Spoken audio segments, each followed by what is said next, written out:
Moi, je crois que ce qu'il faut retenir, c'est un aspect extrêmement particulier de ce congrès qui arrive à mêler ce qui est rarissime, le niveau universitaire, avec la pédagogie universitaire, et le niveau pratique. De nombreux praticiens ont fait des interventions, et d'ailleurs, pour la première fois, ce sont les interventions qui ont eu le plus de succès. Parce que ce sont des praticiens qui ont métabolisé en fait leur activité et qui arrivent à transmettre les points importants. Donc ça, c'est un des premiers éléments. Un deuxième élément, et c'est qu'on a vu très clairement dans ce congrès, la pluridisciplinarité totalement indispensable. À la fois des médecins, mais toutes les catégories de médecins, toutes les spécialités, y compris la spécialité de médecine générale, mais également le milieu dentaire qui était là en force.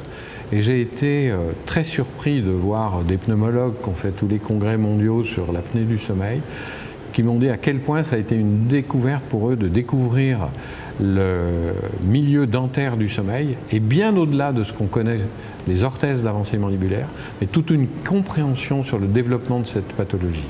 Nous sommes extrêmement satisfaits de voir, je dirais, enfin la médecine générale intégrer les congrès qui parlent du sommeil. Parce que c'était très oublié, la médecine générale, jusqu'à présent. Un élément qui me semble absolument fondamental quand on organise un congrès, ça peut être soit un empilage de thèmes qui sont faits comme ça parce que c'est des opportunités de les faire, mais c'est de donner un sens à un congrès. C'est-à-dire que lorsqu'on a conçu ce congrès-là, c'était d'aller comprendre et découvrir, en particulier pour ce qui concerne l'apnée du sommeil, tout ce qu'il y a entre notre environnement, l'air intérieur des domiciles dans lesquels nous voyons, le développement de phénomènes des allergies respiratoires par exemple, et qui conduisent au bout de 10 ans, 15 ans, 20 ans plus tard à l'apnée du sommeil. Donc sur la notion de prévention. Et donc ça c'était dans ma tête lorsque j'ai conçu ce programme. Et ce qui m'a vraiment touché, presque plus qu'intéressé, c'est de voir à quel point ça a été ressenti et les retours que nous avons eus, aussi bien des partenaires industriels que des professionnels de santé, est très favorable sur ce sujet. Donc ça va être le début d'une nouvelle forme de congrès et surtout garder une dimension humaine. Je crois que cette année, on était à la jauge maximum. Il ne faut pas être trop nombreux. Il faut que tout le monde ait le sourire, il faut que tout le monde parle, il faut que les langues se délient, parce qu'il faut poser les vraies questions, les questions de tous les jours, et non pas les questions qu'on entend dans les congrès dits scientifiques, où il y a 3 universitaires qui se reposent les mêmes questions depuis 10 ans. Ces écoles du sommeil vont servir à aller vers ce qu'on appelle la société civile, sortir de notre milieu de médecins et de professionnels, pour aller faire prendre conscience à la population que le sommeil est un déterminant majeur de santé. Déterminants majeurs de santé. Il n'y en a pas beaucoup des déterminants majeurs de santé. Hein. Il y a tout ce qui est négatif, comme par exemple ne pas fumer et ne pas trop boire.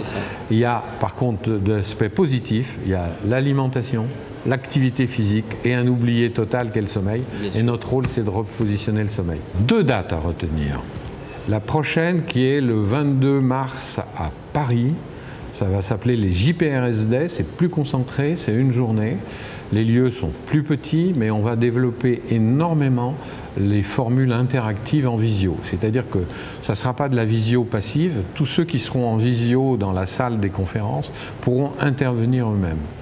Et la deuxième originalité des JPRSD, c'est de la forte participation des patients.